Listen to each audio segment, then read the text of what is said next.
Graça e paz, queridos, da parte de Deus nosso Pai e da do nosso Senhor Jesus Cristo.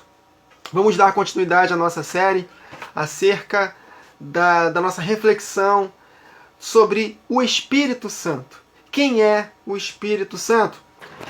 No vídeo anterior, se os irmãos não conseguiram acompanhar, eu recomendo que ouçam. Na verdade, eu recomendo que vocês escutem todas as partes, para que todas as dúvidas sejam sanadas acerca desse assunto. No vídeo anterior nós lemos as saudações dos apóstolos em todas as cartas, com exceção de 3 João 3, porque não há saudação ali, vai direto para Gaio.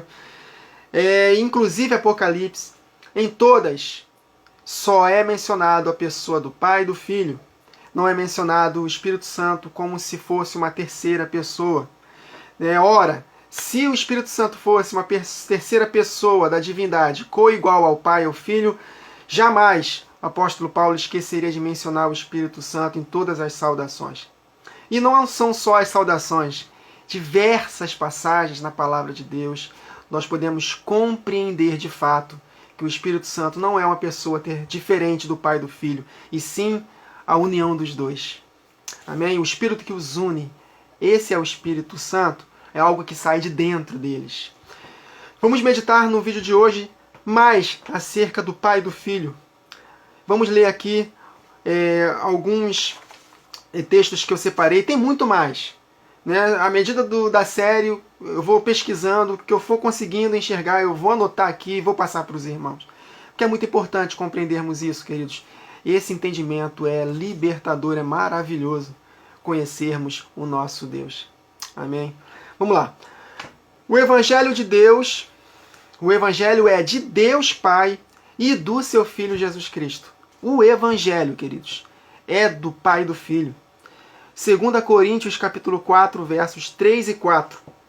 Mas se ainda o nosso Evangelho está encoberto, para os que se perdem está encoberto, nos quais o Deus deste século cegou o entendimento dos incrédulos, para que não lhes resplandeça a luz, a revelação do Evangelho da glória de Cristo, que é a imagem de Deus. Evangelho da glória de Cristo, que é a imagem de Deus. Ou seja, o Pai, que é Espírito, e o do Filho que saiu dele, como exata expressão da sua imagem. Amém, queridos? Então, o Evangelho é da glória de Cristo, que é a imagem de Deus. Amém? O Filho, que é a exata expressão da imagem do Pai. Vamos lá. A vida eterna, queridos, é conhecer duas pessoas, o Pai e o Filho. João 17, 3. E a vida eterna é esta, que te conheçam a ti, por único Deus verdadeiro, e a Jesus Cristo a quem enviaste. O anticristo, queridos, que se levantará, ele se levantará para negar o Pai e o Filho somente. 1 João 2 e 22. Quem é mentiroso, senão aquele que nega que Jesus é o Messias, é o Cristo, é o ungido? Esse é o anticristo, esse mesmo que nega o Pai e o Filho. O reino pertence a Jesus Cristo e ao Pai. O reino pertence a Jesus Cristo e ao Pai. Efésios capítulo 5, verso 5. Porque bem sabeis isto, que nenhum devasso, ou impuro, ou avarento, o qual é idólatra, tem herança no reino de Cristo e de Deus. O reino é de Cristo e de Deus. O reino vindouro, queridos, que se estabelecerá na volta de Jesus, pertence a Cristo e a Deus. As águas, que é símbolo do Espírito Santo, elas fluem do trono de duas pessoas. Há um trono no céu, em que o Filho está sentado à destra do Pai. Não tem espaço para uma terceira pessoa. E as águas, que é símbolo do Espírito, o próprio Espírito Santo, eles fluem do trono de Deus e do Cordeiro. Apocalipse 22, 1. E mostrou-me o rio puro de água viva, claro como um cristal, que procedia do trono de Deus e do Cordeiro. Aleluia! A comunhão do Espírito é com duas pessoas, com o Pai e o seu Filho somente. O que vimos e ouvimos, 1 João capítulo 1, verso 3. O que vimos e ouvimos, isto vos anunciamos, para que também tenhais comunhão conosco. E a nossa comunhão, a comunhão do Espírito, e a nossa comunhão é com o Pai e com seu Filho, Jesus Cristo. Aleluia! Meus irmãos, eu me empolgo com essas verdades. Conhecer a Deus, queridos, não é mais um mistério. Nunca mais vamos cantar aquela música. Ninguém explica a Deus. A palavra explica. Aleluia. O Pai e o Filho unidos habitam na nova criatura. Nós somos templo do Espírito Santo. Mas quem é o Espírito Santo? O Pai e o Filho unidos. João capítulo 14, verso 23. Jesus respondeu e disse-lhe: se alguém me ama, guardará a minha palavra, e meu Pai o amará.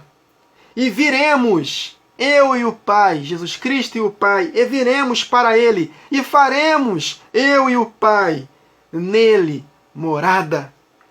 Jesus falou no início, nesse mesmo contexto, no início de João 14, não se turbe o vosso coração, credes em Deus, e crede em outra pessoa, em mim. Ninguém vai ao Pai a não ser por mim. Na casa de meu Pai há muitas moradas. Se não fosse assim, eu vos teria dito, vou preparar-vos lugar, eu vou preparar e vou voltar. Jesus Cristo voltou, queridos, em espírito. Ele está dentro de nós, juntamente com o Pai. E nesse mesmo contexto, quem são as moradas de Deus? Somos nós. E quem faz morada em nós? O Pai e o Filho. E no final de todas as coisas, eu falei sobre isso no vídeo anterior, é bom relembrarmos. No final de todas as coisas, só é mencionado o Pai e o Filho. Depois virá o fim, 1 Coríntios 15, 24 a 28. Depois virá o fim, quando tiver entregado o reino a Deus, ao Pai, e quando houver aniquilado todo o império e toda a potestade e força, e quando todas as coisas lhe estiverem sujeitas, então também o mesmo Filho se sujeitará àquele que todas as coisas lhe sujeitou, para que Deus Pai seja tudo em todos. Desfecho de todas as coisas após o milênio, eternidade definitiva, Pai e Filho e a Igreja. 1 Coríntios 15, 27. Tudo está sujeito a Jesus, exceto uma única pessoa, o Pai. Ora, se o Espírito Santo fosse uma terceira pessoa coigual ao Pai e ao Filho, o apóstolo Paulo jamais diria que a única pessoa que não está sujeita ao Filho é o Pai. Ele diria o seguinte: a única pessoa que não está, as únicas pessoas que não estão sujeitas ao Filho é o Pai e o Espírito Santo. Mas não, o apóstolo Paulo fala que só há uma pessoa que não está sujeita a Jesus. 1 Coríntios 15, 27. Porque todas as coisas sujeitou debaixo de seus pés. O Pai sujeitou todas as coisas debaixo dos pés do Filho. Mas quando diz que todas as coisas lhe estão sujeitas, claro que se excetua aquele, o Pai, que lhe sujeitou todas as coisas. Efésios capítulo 3, verso 14 a 21. Olha só como está escrito. Por esta causa me ponho de joelhos diante do Pai. Eu me ajoelho diante do Pai, de quem toma o nome toda a família, tanto no céu como sobre a terra, para que, segundo a riqueza da sua glória, vos conceda que sejais fortalecidos com poder mediante o seu Espírito, o Espírito do próprio Deus, no homem interior. E assim habite Cristo no vosso coração. Eu e o Pai somos um, Jesus falou isso. Então, quem habita em nós? O Filho e o Pai. O Pai e o Filho que saiu do Pai. Está muito fácil de entender isso aqui, queridos. Assim, habite Cristo no vosso coração. Deus enviou aos nossos corações o Espírito do seu Filho. Não é uma terceira pessoa, é o Espírito do seu Filho, que é um com o Pai. Amém? E assim habite Cristo no vosso coração pela fé, estando vós arraigados e alicerçados em amor, a fim de poderdes compreender com todos os santos qual a largura, o comprimento, a altura e a profundidade, e conhecer o amor de Cristo. Romanos 5 e 5 está escrito que o amor de Deus está derramado no nosso coração pelo Espírito. O amor de Cristo, o Espírito do Filho no nosso coração, queridos. Então conhecemos o amor de Cristo, que excede todo entendimento, para que sejais tomado de toda a plenitude de Deus Pai. Porque em Cristo habita corporalmente toda a plenitude da divindade. Se nós estamos em Cristo, então nós seremos tomados de toda a plenitude de Deus na ocasião da volta de Jesus. Aleluia! Aquele que é poderoso para fazer infinitamente mais do que tudo que pedimos ou pensamos, conforme o seu poder, o poder do Pai, que opera em nós. A Ele, o Pai, seja a glória na igreja, em Cristo Jesus. Ah, meu Deus, Pai, Filho, a igreja. Por todas as gerações e para todo sempre. A glória na igreja. Então, o seu poder, a Ele, o Pai, seja a glória eterna na igreja em Cristo Jesus. Cristo em nós, a esperança da glória, para todo sempre. Amém, queridos? Então, quem é o Espírito Santo? Está óbvio, né?